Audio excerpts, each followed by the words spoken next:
오늘 주제가 참수리 고속정인데 이게 제일 작은 거 아닙니까, 해군에서? 아유, 우리 해군의 근본. 우리 해군력의 뭐라고 그럴까, 국산화의 시작점. 그렇군요. 알겠습니다. 네, 밀리터리 사이언스의 신비한 만남 폰게임 오늘도 본능으로 곧장 진격해보도록 하겠습니다. 안녕하세요. 저희는 폰게임 2MSG입니다. 오늘의 주제 영상을 통해서 확인하시죠. 날렵합니다.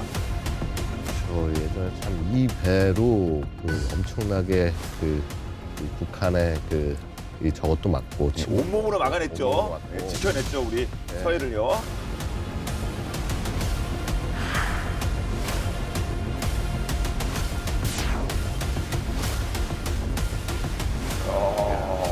이번엔 여러 척이.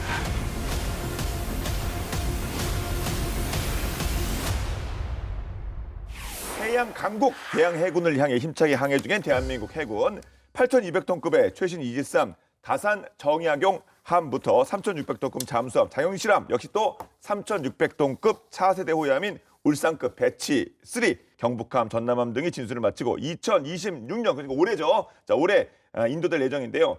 해상 군사력이 대형 함정들만으로 이루어진 것은 아니고 당연히 소형 함정들의 역할도 매우 중요할 수밖에 없습니다. 그런데 우리 해군의 창끝 전력 신형 참수리 고속전 4척의 진수식이 한꺼번에 거행이 돼서요. 실전 배출을 위한 워밍업, 몸풀기에 본격적으로 들어갔다고요? 네, 그렇습니다. 자, 일단 노후 참수리급을 대체하는 이 함정 PKMR이라고 하죠. 이 검독수리 B 배치 2 1차 분량 4척이 2024년 착공식, 그다음에 2015년 1월 기공식 이렇게 이걸 거친 다음에요. 작년 12월 8일에 참수리 231, 232, 233, 235 이렇게 4척이 통합 진수식을 치렀어요. 설계부터 건조까지 100% 국내 기술로 완료됐고요. 제작사는 HJ 중공업입니다. PKMR은요. Patrol Boat Killer 미디움 라켓의 약자로 약 230톤급의 길이는 45m 규모의 20여 명의 승조원이 탑승하는 로켓 탑재 고속정입니다. 얼마나 고속이냐 하면 속도가 최대 40노트. 그러니까 시속으로 치면 약 74km 정도에 해당합니다. 바다 위에서 70몇 킬로요? 그러니까 생각해보면 이게 얼마나 빠른지 생각해보면 우리가 보통 이제 커다란 군함이 제일 빨리 가는 게 30노트 정도인데 40노트까지 간다는 거는 꽤 빠르다고 말씀드릴 수가 있고요. 이 고속정의 임무라는 것이 뭐냐 하면 북한이 NLL을 흔들면은 가장 먼저 대응하는 전력이 바로 고속정이 됩니다. 네. 근데 그 이외에도 중국의 어선이 이제 영해를 침범하거나 이럴 때 해양 경찰을 지원을 하는 임무를 수행하고요. 그다음에 어장 자원들 보호를 하고 그다음에 환자, 상륙 인원을 이송을 하고 해난 사고를 지원하고 한마디로 해군에서 정말 제일 많은 일을 하는 가장 부지런한 배다라고 얘기를 해도 과언이 아니겠습니다. 네. 시운전과 각종 평가를 거친 뒤에 2026년 8월부터 11월 사이에 그 전방 해역에 순차적으로 인도될 걸로 보이고요. 이 서해 북방 한계선 NLL 수호의 천병인 해군 2함대는 물론이고 동해를 지키는 1함대, 남해를 지키는 3함대에서도 연안 방어의 핵심 편대로 운영될 예정입니다. 네. 보통 진수식 보면 이렇게 세레머니 같은 거 하지 않습니까? 이렇게 샴페인 병 같은 거 깨고 네. 한 척씩 하는 건 봤는데 4척으로 한 방에 그냥 동시에 진수식 하는 거 저는 처음이라 저한테는 약간 좀 이례적이긴 해요. 예, 이렇게 되게 인상적인 상황이었는데 이 PKMR 검독3 B 배치 1은 2022년에 16척이 배치 완료됐었고 그리고 이제 PKMR 검독3 B 배치 2는 2030년까지 18척 건조 예정인데 예. 이번에 1차 물량인 4척이 이제 한꺼번에 진수가 된 거고요. 동일한 성능을 가진 4척이 동시에 등장한다는 것은 전력 공백을 줄이고 해군이 필요한 해역에 즉각 전력을 집중할 수 있다는 의미가 있어서 그냥 일정상의 편의가 아니라 기왕 하는 거 한꺼번에 하자. 아, 그렇죠. 예. 이건 아니고 아, 그건 아니고요. 해군의 연안 대응 능력을 빠르게 향상시키기 위해서 좀 전략적인 조치라고 볼 수 있습니다. 네. 그런데 앞서 그 제작사가 HJ 중공업이라고 말씀을 하셨는데 HJ면 저쪽 한진 뭐들 그렇게 될까요? 예, 한진중공업이 이름 바꾼 거죠. 예. 2021년에. 그래서 뭐 생소한 기업은 아닌데 사실 1972년에 국내 최초 고속정인 학생호를 시작으로 해서 50년 동안 고속정의 역사는 이 기업이 써왔다라고 볼 수 있고요. 해군 주력 고속정인 참수리급 100여 척을 전부 HJ중공업이 만들었고 그러니까 구참수리부터 신참수리까지 그냥. 네네. 그래요? 이번 배치트 역시 설계부터 건조까지 100% 자체 기술로 완성이 됐고 그리고 14,000톤급 대형 수송함인 독도함과 마라도함도 HJ중공업이 만든 거고요. 대형 그 선박도 만드는군요. 네, 그래서 사실 우리나라에서 뭐 빅2 하면은 HD 현대중공업하고 하나오션인데 그렇죠. 그 사이에 좀 다크호스로 떠오르고 있다. 좀 틈새를 메고 왔다 이렇게 얘기할 수 있습니다. 네, H중공업도 계속해서 기대하면서 지켜보도록 하겠습니다. 그러면 이제 하나하나 화력부터 살펴보도록 할까요? 예, 우리 해군의 그 신형 고속정을 개발하는데 결정적 계기를 제공한 사건은요. 2002년에 제2차 연평 해전입니다. 예, 당시 윤영아 소령 등 6명의 젊은 장병이 전사해서 해군은 이 참수리급의 한계를 정말 절감을 했고요. 이후에 고속정에서도 함포 교전 그리고 북한군의 해안포대를 격파할 수 있는 능력 이런 것들을 확보해야 된다라고 생각을 하게 된 거죠. 그래서 먼저 주포는요 구형 참수리 그 PKM에서는 뭐 30mm 혹은 커봐야 40mm 기관포 정도였습니다만 신형 PKMR에서는요 현대 위아에서 제조한 KP-76L 그러니까 76mm 함포로 능력치를 키웠습니다. 이 76mm 함포는요 전차포에 준하는 초계함 주포급 크기입니다. 그러니까 과거 우리 울산급이나 포항급의 주포가 이 76mm였어요. 당시 네. 이제 오토멜라라 그 외제를 도입을 한 건데 이제 국산화해서 이 참수리급의 함정에 실은 거 이게 대단한 겁니다. 그렇고요. 발사각 마이너스 15도에서 85도, 탄약 62발을 적재할 수 있고 적함을 관통 후에 폭발해서 큰 피해를 입히는 지연 신관을 장착한 대함용 포탄 이게 있고요. 그 다음에 대공 목표물 아까 85도까지 올려 쏠 수 있다고 했지 않습니까? 그래서 네.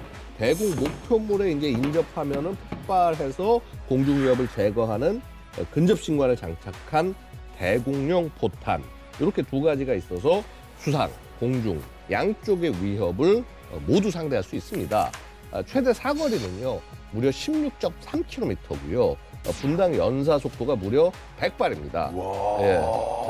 팡팡팡팡팡. 이거 이 정도 속도로 나가겠네요. 예, 이제 물론 그렇게 쏠 수 없죠. 왜냐하면 이제 탑재한 게 62발인데. 예. 그렇죠. 난사하는 게 아니라 정확히 써야겠죠. 그럼요. 굉장히 정확한 포입니다. 그래서 이제 작년 9월에 개최된 대한민국 해군 창설 80주년 관함식에서 관중들 앞에서 실사격 훈련을 했는데요.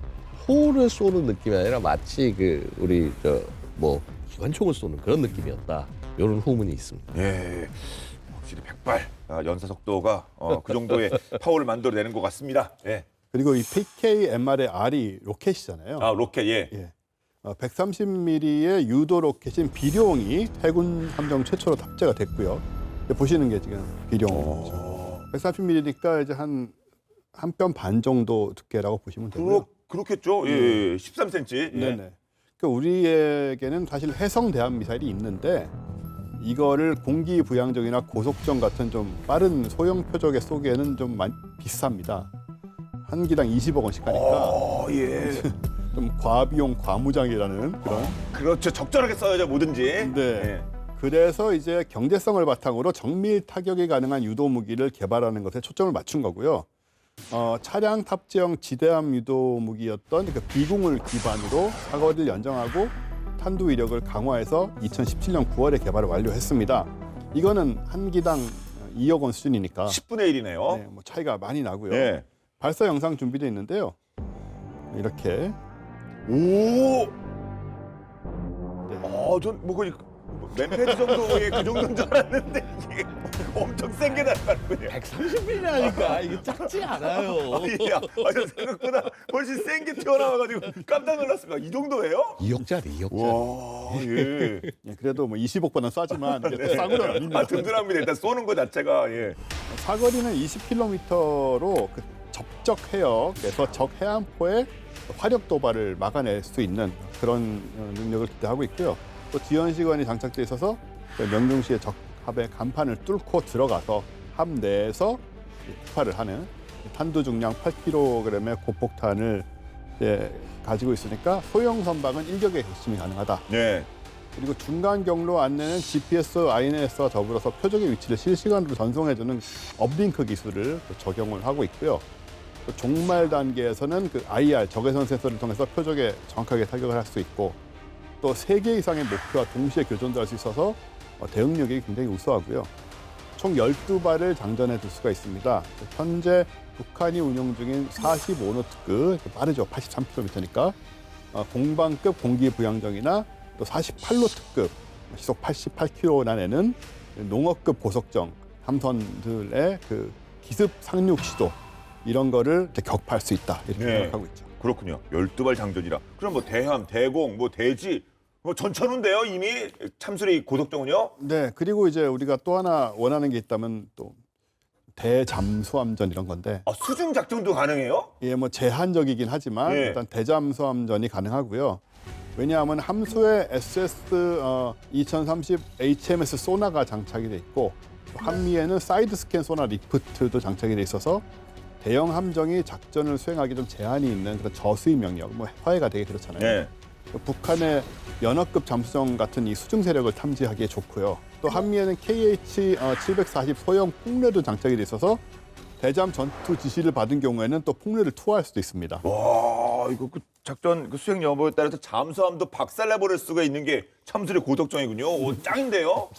그래서 이걸 가지고 주변국들 사이에서 이게 무슨 고속정이냐. 말만 솔직히 분류만 고속정 아닙니까? 이게 정말로 무늬만 고속정이고 근데 우리나라에 이런 것들이 좀 있지 않습니까? 네. 배수량 자체는 고속정인데 무장이 원체 충실해서 논란이 되고 있죠. 네. 저희 쪽에서는 아주 든든합니다. 뭐. 예. 자, 근데 이 PKMR 사업은 2단계로 나눠서 진행이 됐는데요. 그 배치 1과 배치 2 뭐 어떤 차이가 있습니까? 사실 이제 배추원과 뭐 크기, 뭐 속력, 무장 거의 동일해요. 동일한데 뭐가 달라졌냐? 배치 2가 되니까 이미 배치 1을 운영한 경험이 있잖아요. 예. 근데 현장 데이터 기반으로 개량이 됐다라는 거죠. 그래서 이제 기존에 배치 1을 운영하면서 생긴 이제 뭐 크고 작은 문제점 같은 것들이 피드백이 되면 그거를 이제 그대로 가지고 와서 설계하고 그다음에 장비에 개선 사항을 적용을 했는데 이게 무려 30여 건이 넘는다고 해요. 그래서 뭐 성능 면에서는 한 단계 더 진화했고 특히 이제 기존의 배추 1과 비교해서는 자 130mm 비룡을 장착을 했고요. 그다음에 근접 전투용인 12.7mm K6 중기관총을 RCWS 그러니까 원격 사격 통제 체계 이렇게 쫙 사람이 몸을 나가서 가는 게 아니라 기관총에 카메라 장착해서 쫙 자동으로 돌아가는 요거를 통해서 통제하고 이제 발사하는 기능을 전투 체계에 통합을 시켰다라는 거죠. 예. 사실은 이제 그 우리 뭐 연평 해전의 이때를 봐도 사수가 노출돼서 싸워야 되는 그런 상황이 있고 그다음에 여기서 희생자가 나올 수밖에 없는데 저도 영화에서만 간접 체험해봤습니다만 예. 좀 안타까운 그래서 장면이었습니다. 이런 예. 것들을 이제 통해 가지고 해서 이제 교전이 가능한 거고요. 자 전반적으로 함의 능력이 올라가니까 레이더 위성을 통해서 적 표적이 이제 딱 오면은 이렇게 이제 야 뭐 이제 교전을 해서 어떤 무기를 쓰는 게 가장 효율적인지 요거를 알려주는 데이터 링크 체계가 세팅이 완료가 됩니다. 그런 기능도 들어있습니까? 뭐 간단히 이게 무슨 뭐 그 정장인가요? 그분들이 그냥 판단하시는 거 아니에요? 근데 이제 과거는 그랬지만은 그러니까 사실 우리가 AI 시대를 맞이하고 있는데 이런 그 교전 판단이나 이런 것들을 당연히 정장이 판단할 수 있고 하지만은 그거를 도와주는 거죠. 이런 것들. 그러니까 판단을 대신해 주는 게 아니라 이런 우리가 방책이라고 하죠. 콜스 오브 액션. 야, 우리가 이런 상황에 이런 대응을 해야 된다라고 하는 거를 참모가 와서 이렇게 쫙 얘기를 해주는데 그게 아니라 컴퓨터가 와서 쭉 요것 쪽에 빨리 고르세요. 이렇게 제안을 해주는 거죠. 근데 지금 이 거리나 봐서는 이게 제일 적절해요. 이제 이런 능력이 더해지는 거고요. 그래서 이제 이전에 이제 구형 참수일 때 그 PKM 때는 북한이 이제 서해 NLL 침범한다. 그러면은 이제 사수가 딱 나와가지고 레이더만으로 적을 식별을 했는데 그리고 그 다음에 이제 교전이 딱 생기면 이제 전적으로 지휘관이 이제 혼자 판단해서 야 어떻게 싸워야 돼 이제 이런 그림이었는데 신형 그 PKMR의 경우에는 130mm 비룡도 있고 그다음에 10.7mm 그 K6 중계관총 요게 이제 다 연결되고 이러니까 표적 탐지부터 타격까지 이 반응 시간이 엄청나게 줄어드는 거죠. 게다가 이 사수, 이 무장 운용자가 이걸 배 밖으로 나가서가 아니라 함 내에서 이렇게 딱 이렇게 보면서 실시간 영상 보면서 굉장히 안전하게 효율적으로 이렇게 운용이 가능하다. 그래서 밖에 나가서 이렇게 대기하고 이거 있으면 또 피로도가 굉장히 높아지잖아요. 근데 이걸 이제 안에서 하니까 그만큼 차분하게 더 안전하게 결정이 가능하죠. 그래서 일단 생존성에서 비교가 안 되게 생존성이 올라가니까 그만큼 우리의 이 수병들도 지키고 그리고 전투력도 높아지고 이런 장점이 생기는 겁니다. 네. 네, 아까 그 제2연평해전 얘기도 나왔지만 우리 해군의 고속정은 지금 피로산 교훈을 함정 진화에 녹인다. 이런 각오를 갖고 발전과 개선을 거듭하고 있기 때문에 그 생존성 극대화 이 설계가 되게 많이 반영이 돼 있고요. 예.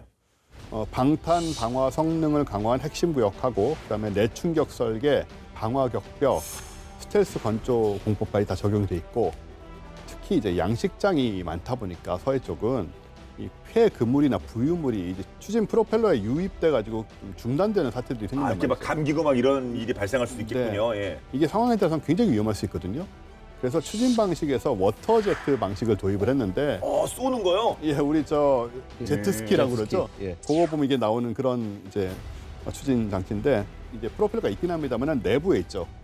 그래서 선체 안에 수납이 돼 있으니까 이제 물을 빨아들여서 배출하는 방식으로 예. 추진이 되고 당연히 어디 걸릴 위험은 훨씬 적고요. 또 낮은 수심에서 추진이 가능하고 일단 안에 들어가 있으니까 뭐 프로펠러가 막 바닥에 뭐 걸린다거나 이럴 위험도 없고 소음도 어쨌든 안에 있으니까 소음도 적고요. 그렇겠네요. 예. 네, 이런 이점들이 있고요. 또 기존 참수리급은 항해용 레이더만을 장착을 하고 있었거든요. 근데 신형 참수리 고속정 이 PKMR 검독3B 배치 2의 경우에는 적을 찾아내는 탐색 레이더 그리고 전자 광학 추적 장비도 장비를 하고 있습니다. 이 전자 광학 추적 장비 EOTS라고 하는 건데 이건 이제 일렉트로 옵티컬 타겟팅 시스템이죠. 이름 그대로 열상, 주간, 레이저 탐지 기능을 하는 렌즈 3개를 갖고 있고 흔들리는 철판 위에서 이걸 다 사용을 해가지고 전방을 계속 주시할 수 있는 그런 능력을 갖고 있는 거고요. 그래서 사람이 눈으로 볼 수 없는 각도, 거리를 볼 수가 있는데 20km 거리를 측정하고 관찰할 수 있는 능력을 예. 갖고 있습니다. 그래서 전반적으로 아까도 얘기했지만 외형은 고속정이지만 작전 능력은 소형 유도탄함이나 다름이 없다라는 평가죠. 네. 그런데 북한도 역시 2002년 제2연평해전 이후로 고성능 함포 확보에 많은 노력을 기울이고 있다고요? 예, 그렇죠. 여태까지 보면 북한이 이제 굉장히 소형 함정들을 많이 제작을 해왔단 말이죠. 네. 이게 작년에 우리가 굉장히 기막힌 장면을 봤죠. 마치 그 우리의 그 세종대왕급 이지스함과 유사한 그런 모습을 가진 길이가 거의 한 144m, 145m 정도로 추정이 되는데 최연급 구축함이라는 거를 선보였어요. 그러니까 이게 사실은 실제 뭐 우리 현재 기준으로 치면은 한 뭐 이거 호위함급 정도에 해당하지 않나라고 얘기를 할 수 있는데 5,000톤 이상 정도 되니까 이쯤 되면 구축함이라고 얘기만 하고요. 그러니까 북한이 구축함을 만든 적이 없어요. 예전에 압록급이라고 해서 호위함 1,500톤급 그 정도가 제일 큰 배인데 그거보다 거의 몇 배 크기의 배를 만든 거죠. 만든 거고. 근데 이제 이때 우리가 좀 약간 놀란 게 뭐냐면요. 5인치, 그러니까 127mm 그 함포를 장착을 하고 있고요. 사실 이제 이거 말고도 압록급, 두만급 그래가지고 미사일 호위함들도 만들었단 말이죠. 이제 이 호위함들이 보고 있으면은 우리 아까 얘기한 76mm 예. 그 이탈리아 쪽 오토멜라로 비슷한 이런 것들을 장착하고 있었다라는 거예요. 예. 이탈리아요? 예. 이탈리아가 수출한 거에 북한에 그럼요? 그러니까 왜냐하면 이 오토멜라라는 회사가 76mm 함포로 세계 시장 거의 장악을 했던 회사예요. 그래서 우리도 이 오토멜라라 함포를 그 우리 최초의 어떻게 보면 그 대형 함정인 울산급 호위함과 포항급 초계함에 장착을 했단 말이죠. 근데 이게 정말 세계적인 베스트셀러라 거의 모든 나라에 팔렸는데 이 팔린 나라 중에 이란도 있다는 거예요. 그러니까 이게 뭐냐면 이슬람 혁명 전에 그 그 이란이 알반드급 포위 함이라는 걸 갖고 있었는데 여기에 76mm 오토멜라라 함포가 장착이 된 거죠. 그래서 역설계에서 복제를 이란이 했고 이제 북한도 이란을 통해 습득한 게 아닌가 이제 이렇게 보여지고 있고요. 원래 뭐 지상에서 쓰던 포나 혹은 2차 세계대전 당시 썼던 구식 무기를 함정에 썼단 말이에요. 북한이 보면. 그러니까 이런 겁니다. 예를 들어서 무슨 전차 그 포탑을 띄어다가 저기에다가 고속정 위에다가 경비정 위에다 갖다 얹혀놓고요. 물론 말도 안 되죠. 왜냐하면 이게 배라는 게 흔들리잖아요. 우리 뭐 요잉 피칭 있고 하면은 이거를 이 흔들림을 잡아가면서 발사를 해야 되는데 구형 그 전차포에 그런 기능이 있으니 만무하거든요. 구색은 갖췄는데 그게 현실성이 그러니까 그래서 북한은 어쨌거나 지금 우리 뭐 NLL에서 우리에게 엄청나게 열세기 때문에 이거를 극복하기 위한 가장 핵심적인 수단 중에 하나가 이 76mm 함포인데 그리고 이거를 함정에 장착을 하는 건데 물론 우리는 어떻게 대응을 했냐? 76mm? 야 대형함에 장착하는 게 아니라 이거는 이제 우리 고속정에 장착하는 거야. 이렇게 내버리니까 이제 차이가 훨씬 더 커진 거죠. 예. 그래서 그런가요?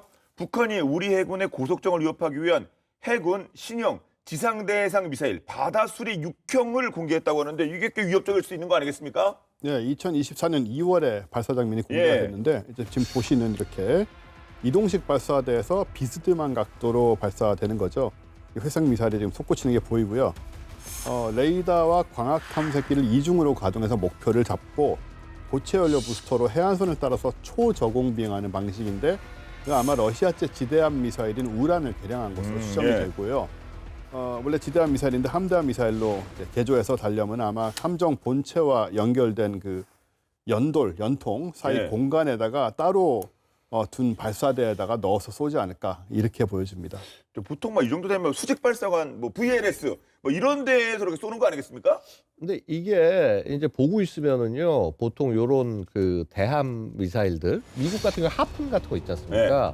수직 발사관에서 안 쏩니다, 이거. 이거는 보통 이제 어떤 종류의 배에서도 장착할 수 있게, 심지어는 고속정에서도 발사할 수 있게 되어 있기 때문에 그래서 되려 이렇게 일부러 이런 쿼드 런처 이제 뭐 4발이든 몇 발이든 이렇게 해가지고 요거를 대체 쓰는 방식으로 해요. 그래서 이제 보면 압록급에서는 이제 VLS보다는 이런 대함 미사일이 그러니까 연돌과 함교 사이 요런데 이제 숨어서 장착이 되는 형식으로 나가는 거고요. 반면에 이제 취향급 구축함 이런 데서는 VLS 같은 걸 다 정상적으로 다 갖추고 있는 거죠. 사실 그 진수하자마자 얼마 되지 않아서 극초음속 미사일과 신형 함대공 미사일 이 양쪽을 다 발사를 했습니다. 게다가 이제 그 시위즈 그러니까 근접 방어 무기 체계를 장착을 했어요.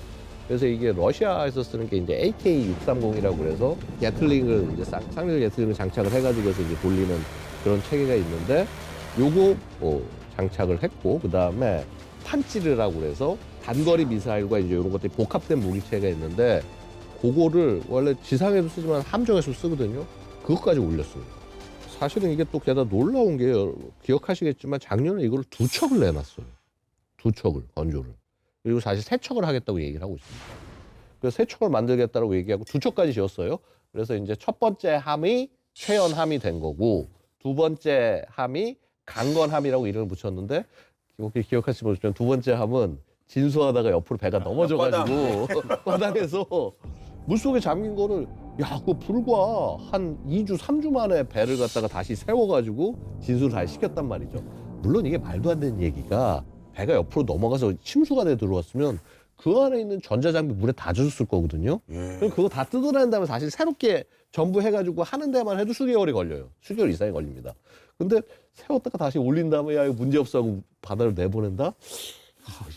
그거는 뭐 이게 대충대충도 이런 대충대충이 어딨나.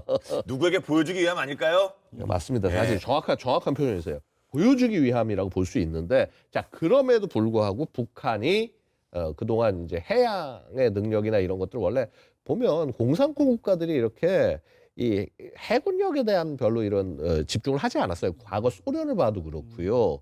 예전 중국을 봐도 그렇고. 근데 물론 이제 지금은 중국은 완전히 이제 미국에 대항하는 해군력을 키워나가고 있는 거고, 자, 북한도 그간 너무나 압도적인 차이를 보이다가 이제 사실 뭐 어쨌거나 명목상은 5,000톤급 두 척이거든요. 그래서 이제 이렇게 능력을 갖춰 나가면서 뭔가 이렇게 자신들도 대항으로 나갈 수 있다.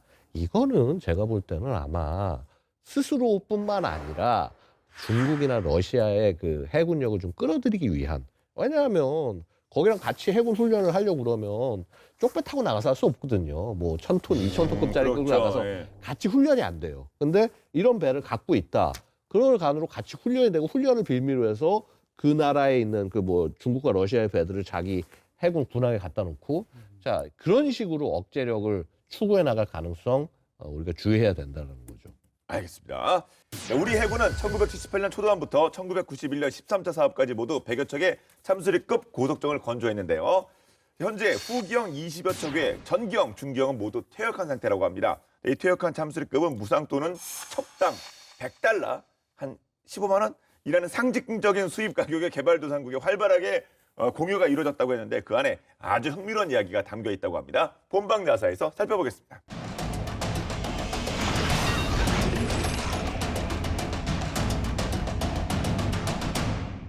지구상에서 가장 의아한 해군을 가진 나라가 있습니다.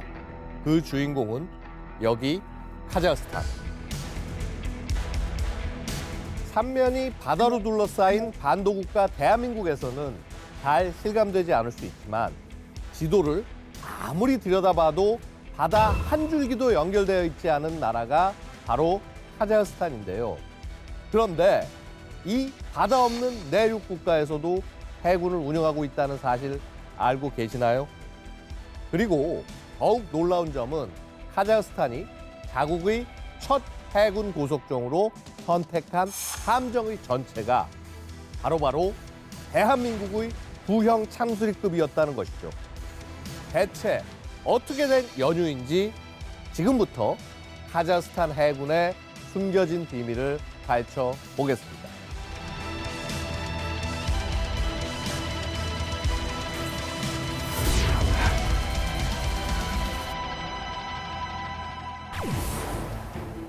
카자흐스탄은 1991년 구소련 붕괴와 함께 독립한 나라입니다. 하지만 독립과 동시에 그들에게는 상상도 못한 변화가 찾아오죠. 바로 바다가 사라져버린 것. 구소련 시절에는 흑해, 발트해, 북극해 등 넓은 해양 전력을 같이 쓰는 구조였지만 독립과 함께 모든 해산 통로가 끊기며 단숨에 완전한 내륙 국가가 되어버렸죠. 당연히 해군 전력도 순식간에 공중분해 되는데요. 왜냐고요? 해군 시설과 장비 대부분이 그대로 러시아로 넘어가 버렸기 때문입니다. 당시 사람들은 대수롭지 않다는 듯이 말하죠. 바다도 없는 나라에서 해군이 필요하겠어? 그런데 말입니다. 카자흐스탄은 누가 봐도 뜻밖의 선택을 합니다. 때는 2003년. 바다 하나 없는 나라에서 해군을 창설한 겁니다. 그리고 2006년 카스피해에서 익숙한 실루엣 하나가 포착됩니다. 다름 아닌 우리 영해를 지켜주던 구형 참수리급 고속정. 카자흐스탄 국기를 달고 이국적인 승조원들이 타고 있는 모습이 꽤 낯선데요. 독립 당시만 해도 해군 전력이 공중분해 되든 말든 시큰둥해하던 카자흐스탄이 180도 돌변한 이유는 과연 뭘까요? 사실 카자흐스탄에겐 그들만의 바다가 있었습니다. 바로 카스피해. 러시아, 아제르바이잔, 이란, 투르크메니스탄, 카자흐스탄 등 5개국은 카스피해를 두고 호수냐, 바다냐로 무려 22년간 논쟁을 이어왔습니다. 바다로 인정되면 국제해양법이 적용돼 각국이 영해를 설정하고 해저 자원을 나눌 수 있지만 호수로 규정되면 모든 자원을 공동 관리해야 하고 군사 활동도 제한되기 때문입니다. 이 때문에 해안선이 넓은 카자흐스탄과 아제르바이잔은 바다로 분류되길 원한 반면 해안선이 짧은 러시아와 이란은 호수라고 주장하는 상황이었죠. 그리고 2018년 5개국은 카스피해를 특수지위를 가진 바다로 규정하며 정체성의 마침표를 찍는데요. 그렇다면 카자흐스탄이 카스피해 해양 주권을 사수하려 했던 이유는 무엇이었을까요? 미국 에너지 정보국에 따르면 이 해역에는 약 500억 배럴의 석유, 8조 4천억 입방미터의 천연가스가 매장된 것으로 추정되죠. 세계에서 손에 꼽히는 천연자원의 보고이자 중동에서 유럽으로 이어지는 주요 길목 중 하나라는 이점으로 분쟁의 불씨는 언제든 되살아날 것이라는 전망이 지배적입니다. 바로 이 점 때문에 카자흐스탄은 카스피해에서의 주권 확보, 자원 보호 등을 위해 해군 전력 강화에 사활을 걸 수밖에 없는 상황이죠. 그렇다면 해군의 진심인 카자흐스탄이 첫 고속정으로 한국의 퇴역 고속정을 선택한 이유 궁금하지 않으세요? 비하인드가 꽤 있는데요. 첫째, 당시 우리 해군의 구형 참수리급은 실전 검증 끝판왕이었습니다. 수십 년간 대한민국 서해 최전선을 지켜온 전력으로 속력, 기동성, 내구성까지 실전으로 입증된 함정. 좁고 복잡한 카스피해 환경에 완벽하게 적합했습니다. 그리고 두 번째로 사람들을 놀라게 한 것은 바로 가격. 참수리급 판척의 실제 건조가는 수십에서 수백억 원대에 이르지만 카자흐스탄에 양도된 가격은 고작 100달러였습니다. 당시 환율로는 약 98,000원. 이건 거의 국제 무기 시장판 블랙 프라이데이 수준이라고 해도 과언이 아닌데요. 방산 협력을 확대하거나 해양 파트너십 강화의 명분으로 100달러라는 상징적인 가격으로 인도된 겁니다. 실전 능력까지 확보한 함정은 처음 해군을 구성하는데 최적의 선택이었던 것이죠. 카자흐스탄에 도착한 참수리급은 곧바로 해군의 핵심 전력으로 우뚝 올라섰습니다. 불법 무장보트 단속, 시추시설 방호, 밀수 단속 등 카스피해 연안에서 실전 임무를 멋지게 수행하죠. 그리고 2026년, 지금도 과연 임무를 잘 수행 중일까요? 아쉽게도 2000년대 후반부터 참수리급은 하나씩 퇴역을 하는데요. 새로운 시대에 걸맞은 현대화된 전력이 필요했기 때문이죠. 하지만 이야기는 여기서 끝나지 않습니다. 카자흐스탄은 참수리급을 기술 교본 삼아 자국형 고속정 개발에 착수하죠. 그렇게 탄생한 것이 카자흐스탄급 미사일 고속정. 참수리급을 토대로 카스피해 환경에 맞게 개량한 자국 해군 최초의 독자 전력이었습니다. 그런데 놀라운 건 참수리급의 여정이 다른 곳에서도 이어지고 있다는 겁니다. 카자흐스탄뿐 아니라 우루과이, 동티모르, 필리핀 등 전혀 다른 바다, 전혀 다른 기후, 전혀 다른 작전 환경에서도 투입되어 실전에서 활약하고 있는 건데요. 대한민국은 퇴역한 참수리급을 매개로 기증 외교를 이어가며 실전 능력과 내구성을 전 세계에 증명하고 있는 셈이죠. 지금 이 순간에도 참수리급은 새로운 바다에서 새로운 임무를 수행 중일 텐데요. 이런 말이 떠오릅니다. 무기는 도태되지 않는다. 쓰임새가 달라질 뿐 사라지지 않는다. 대한민국에서 태어난 고속정의 인생 2막. 전 세계 바다를 멋지게 누빌 수 있길 기대하겠습니다.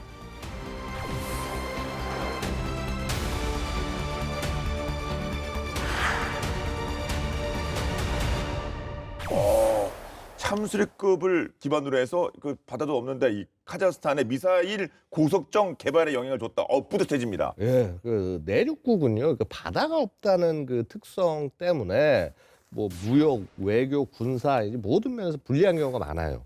그래서 이제 뭐 사실 이게 뭐 경제가 결국 낙후되는 거죠. 그러니까 보면 바다를 장악하는 자가 세계를 장악한다. 이게 뭐냐면 사실은 단순히 군사력 얘기가 아니라 경제의 가장 네. 핵심 루트가 바다이기 때문이거든요. 카자흐스탄이 카스피해를 지키는데 사활을 거는 이유가 바로 이제 여기에 있다고 볼 수가 있는 거고요. 사실 이게 바다만큼 좋은 운송수단, 해운. 대한민국도 예를 해운 막히면은 수출길 다 막히는 거예요. 그렇죠. 그래서 예. 해운이 그래서 중요한 거고. 자, 어쨌거나 이 참수리급은 속도, 기동성, 운용 난이도, 유지 보수. 자, 이게 소위 말해서 이 정말 해군을 처음 만드는 이런 나라들한테는 필요한 모든 조건을 다 충족시켜 줄 수 있는 정말 최적의 수단이다. 그러니까 한마디로 해군 스타터 키트. 이거를 우리 대한민국이 제공한 거다. 이렇게 볼 수도 있을 겁니다. 네. 또 비슷한 사례로 남미의 볼리비아가 있는데요. 네. 여기는 원래는 바다가 있었어요. 근데 1879년에 남미에서 있었던 태평양 전쟁 예. 당시에 칠레하고 전쟁을 하고 패함으로써 해안 전역을 다 상실을 해버렸어요. 아, 그랬어요? 그런데 이게 지금 150년쯤 된 얘기지 않습니까? 근데 상실감이 얼마나 컸냐면 볼리비아는 언젠가는 칠레로부터 바다를 되찾겠다. 예. 이런 일념으로 나름 강력한 해군력을 여지껏 보유하고 있습니다. 어디서 보유? 아니, 근데 해군력을 어떻게 보유하고 있죠? 바다도 없는데? 그 안데스 산맥에 해발 3,800m 위치한 호수가 있는데 거기에 심지어 173척이나 되는 함정을 띄워놓고 예. 2,000명의 병사들이 열심히 훈련 중이라고 하고 심지어 잠수함까지 있다고 해요. 야, 예. 150년 어떻게 보면 긴 시간입니다만 150 잊을 수 없죠. 예, 잊어서는 안 되는 건 잊어서는 안 됩니다. 예, 자, 다시 이제 본론으로 돌아가서 PKMR 검덕수레비 배치 2를 통해서 대한민국 연안 방어의 최전선이 더욱더 견고하고 스마트해질 것이다 이런 말씀을 드리고 있는데 그런데 북한이 막 새 함포 뭐 공개하고 바다수리 뭐 6 뭐 이런 거 막 미사일을 쏘고 해도 우리 참수리 고속정 끄떡 없겠죠? 사실 그게 좀 방공 체계는 좀 부족한 편이에요. 아, 그래요? 예, 함정이 원체 좀 톤수가 작다 보니까 뭐 어쩔 수 없는 부분이 있는데 기본적인 자함 방공 능력이 없고요. 그리고 함의 양현에 배치된 그 K6 기반의 RCWS 2정 외에는 사실 방공 자산이 없죠.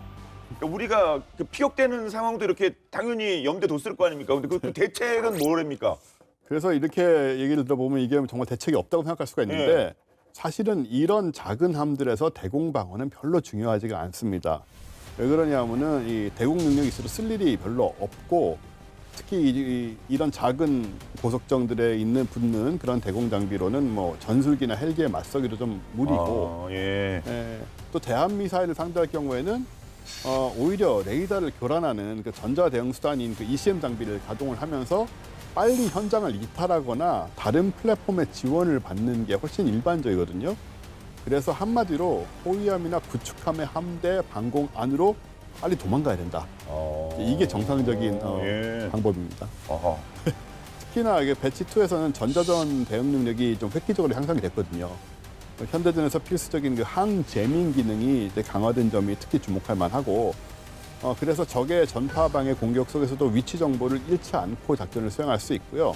또 대국급 호위함과 같은 신형 대유도탄 기만 체계 메스라고 하는 멀티 애무니션 소프트 킬 시스템까지 탑재를 하고 있어서 생존성은 굉장히 강화가 된 상태입니다. 그러니까 자체 뭐 그 방공 능력을 갖추는 것보다 북한이 대한 미사일을 도발할 때 방공 능력을 보여 호위함이나 구축함 이렇게 좀 큰 배 옆으로 가서 그쪽에 어떤 그 방어력에 도움을 얻는다.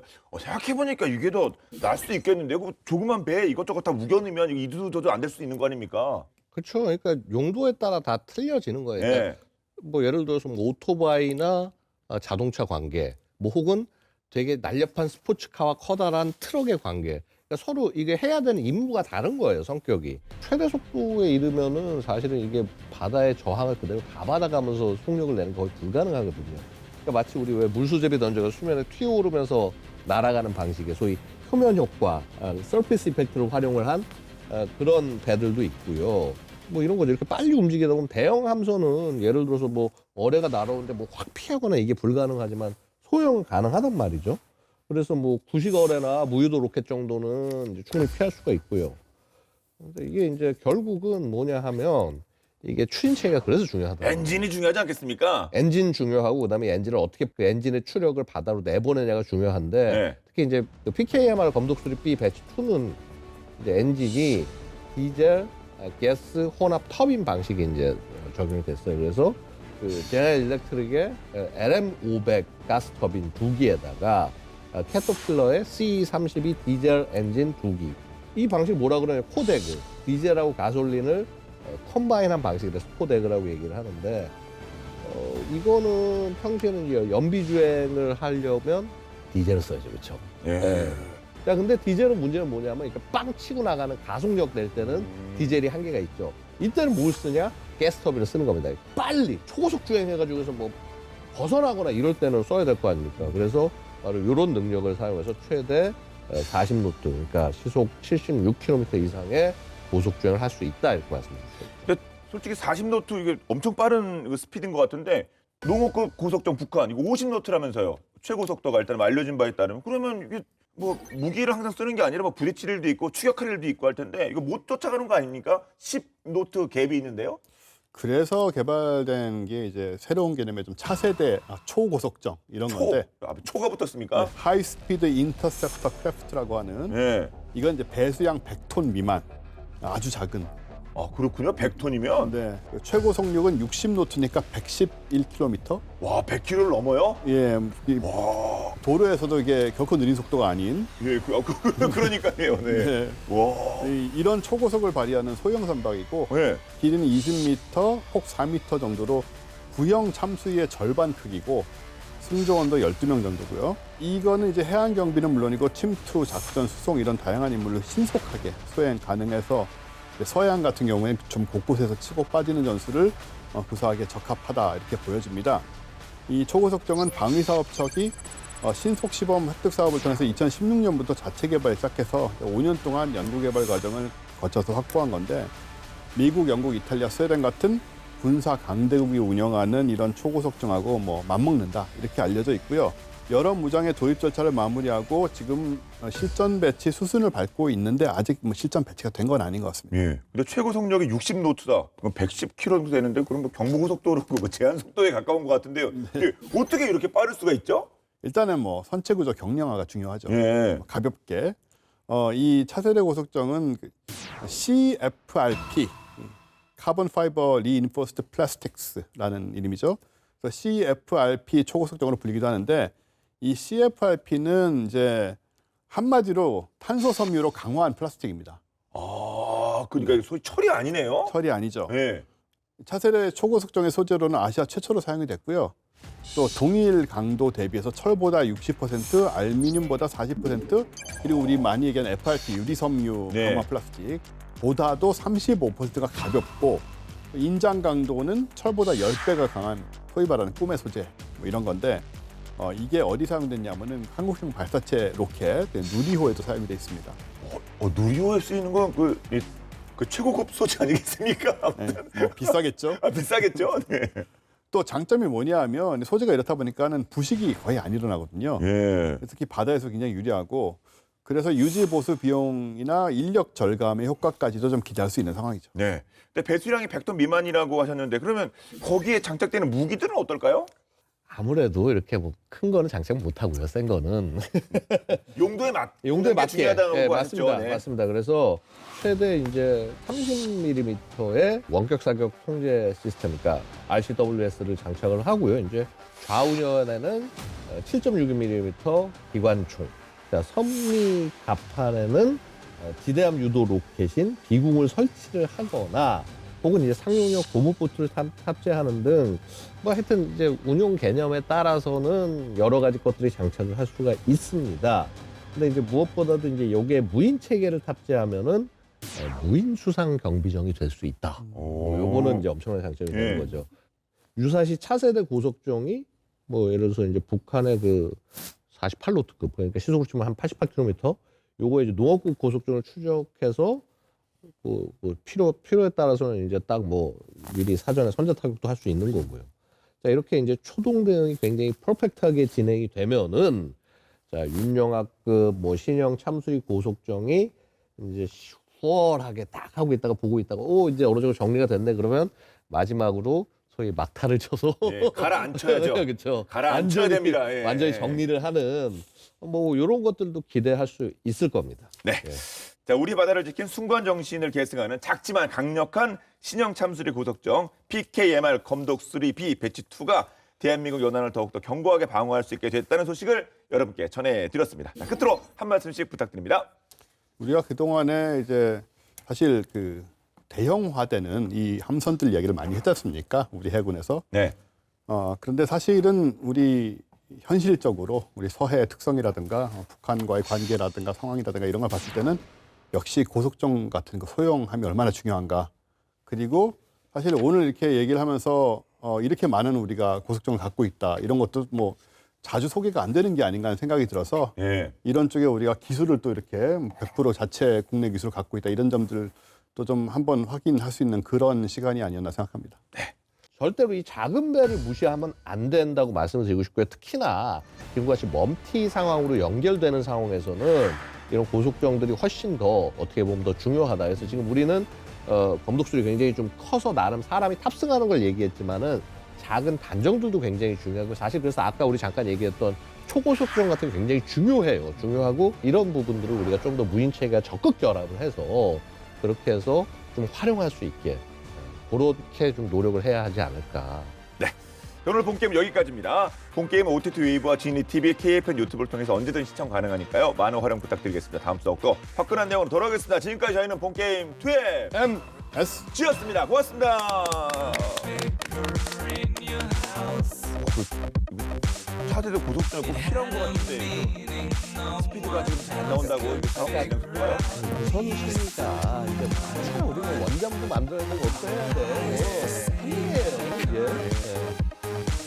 그래도 천재라고 하기도 뭐